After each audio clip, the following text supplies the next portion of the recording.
Hi, my name is Chad Podolak with Nebraska Public Power District. Today I'd like to visit with you about some of the advanced technologies that are available to us as homeowners in maintaining our yards. The advancements in battery technologies have come to a point where there's some really good options for those of us that like to push mow our yard in battery operated models.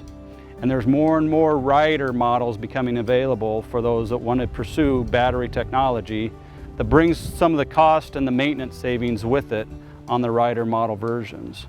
Today I'd like to visit with you about my experience in autonomous mowers and a robotic mower, and talking about some of the pros and cons that homeowners can and should consider and explore as the robotic technology is really advancing to the point where it's a viable option for many of us as homeowners.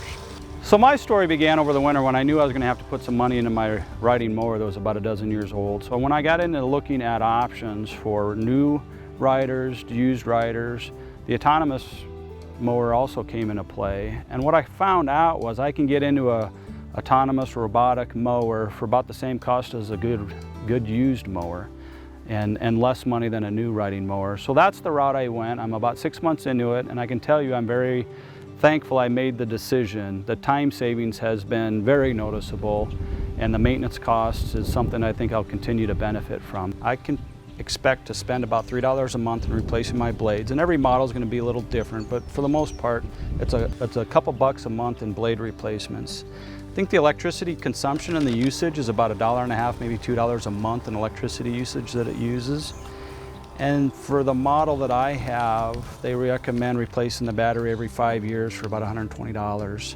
The other advantage that I've really found helpful is with the app, you're always in touch with your mower. You know approximately where it's at, you know what kind of battery charge it has, and you know where it's at as it relates to its weekly schedule. So the app really keeps you in touch with where your mower is and the status of your mower on an ongoing daily basis. Some of the things that I've noticed as cons is I have spent a fair amount of time finding traps in my yard where it can get hung up. So it'll go about 6 inches over the boundary wire that the installer puts in. And for the first month, it was getting trapped fairly often, maybe once every other day. And so your app will notify you if your mower is trapped, and you go out there and you retrieve it and recover it. But then you have to fix the trap in your yard so that it doesn't find the same spot again.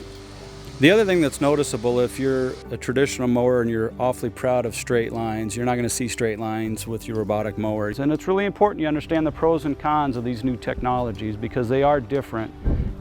And so I hope this video is helpful for you, and thank you for watching.